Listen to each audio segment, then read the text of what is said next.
Hi guys, it has finally come to an end. Or has it? After hours of waiting, journalists finally got to hear directly from the Prime Minister Boris Johnson that he will resign. However, it will not be today.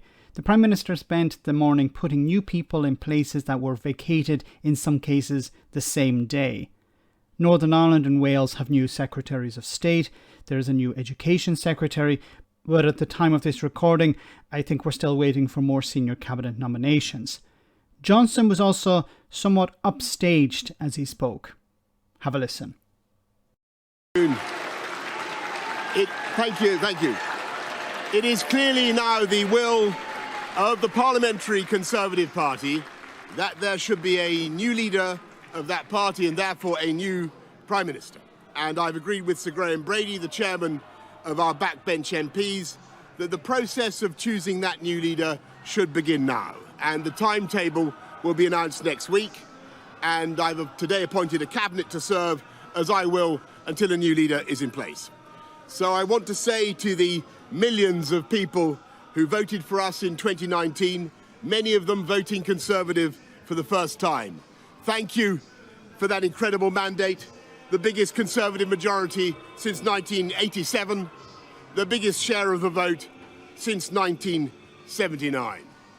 And the reason I have fought so hard in the last few days to continue to deliver that mandate in person was not just because I wanted to do so, but because I felt it was my job, my duty, my obligation to you to continue to do what we promised in 2019. And of course, I'm immensely proud of the achievements of this government, from getting Brexit done to settling our relations with the continent for over half a century, reclaiming the power for this country to make its own laws in Parliament, getting us all through the pandemic, delivering the fastest vaccine rollout in Europe, the fastest exit from lockdown, and in the last few months, leading the West in standing up to Putin's aggression in Ukraine. And let me say now to the people of Ukraine that I know that we in the UK will continue to back your fight for freedom for as long as it takes.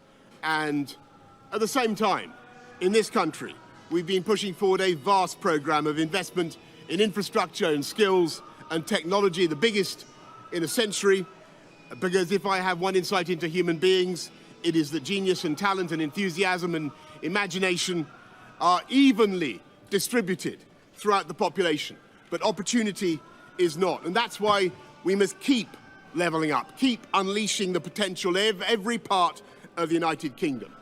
And if we can do that in this country, we will be the most prosperous in Europe. And in the last few days, I've tried to persuade my colleagues that it would be eccentric to change governments when we're delivering so much, and when we have such a vast mandate, and when we're actually only a handful of points behind in the polls, even in mid-term after quite a few months of pretty relentless sledging, and when the economic scene is so difficult domestically and internationally. And I regret not to have been successful in those arguments, and of course it's painful not to be able to see through so many ideas and projects myself. But as we've seen at Westminster, the herd instinct is powerful. When the herd moves, it moves. And my friends, in politics, no one is remotely indispensable. And our brilliant and Darwinian system will produce another leader equally committed to taking this country forward through tough times, not just helping families to get through it, but changing and improving the way we do things, cutting burdens on businesses and families, and yes, cutting taxes, because that is the way to generate the growth and the income we need to pay for great public services. And then we just hear waffle and waffle and waffle. So Johnson is going to stay until there is a new Prime Minister chosen, a new party leader chosen. And there have been a number of candidates who have thrown their hat into the ring, including from the extremes, even Brexit hardman Steve Baker. Rishi Sunak may try again. Liz Truss has been keeping her head below the parapet. Maybe she will also. But What's interesting also how his speech, which will be recorded and will be broadcast for many years to come, remembered for a long time, you can hear him being upstaged by Bye Bye Boris, Bye Bye, our good friend Steve Bray. So what's going to happen now? Well, it seems that Boris Johnson is going to stay where he is, probably until October. This is unacceptable for many within the Conservative Party, and it's completely unacceptable for the Labour Party. And Keir Starmer has said that if Boris Johnson does not go immediately, that he's going to call a vote of no confidence. Now, there's a risk with that because there's a chance that many Tories will decide, well, we'd prefer to have a Tory in charge. We'd prefer to have Johnson in charge. But there's the other side of the coin is that if Johnson is going anyway, they may back it. They may say, okay, it's better to get rid of Johnson, but there's the risk then it would trigger a general election. And there isn't really anyone who would be able to lead the Conservatives into a general election. The Conservatives would prefer just for Johnson to go and have him replaced by another Tory. Have a leadership contest, and whoever comes out of that would be now Prime Minister until the next election in 2024.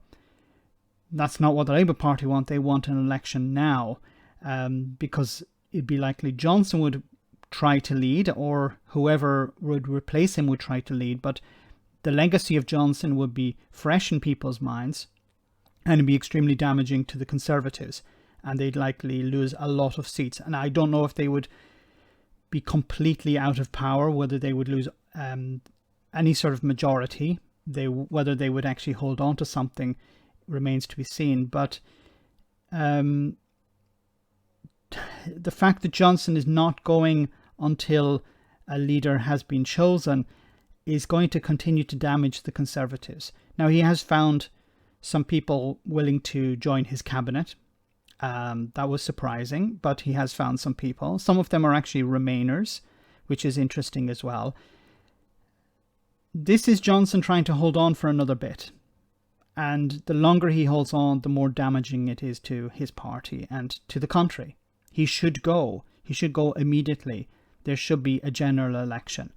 The damage that's been wrought by the Conservatives, and Johnson in particular, is permanent or semi-permanent.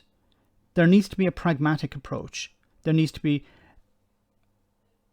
an attempt to reach out to the European Union, in particular when it comes to Northern Ireland.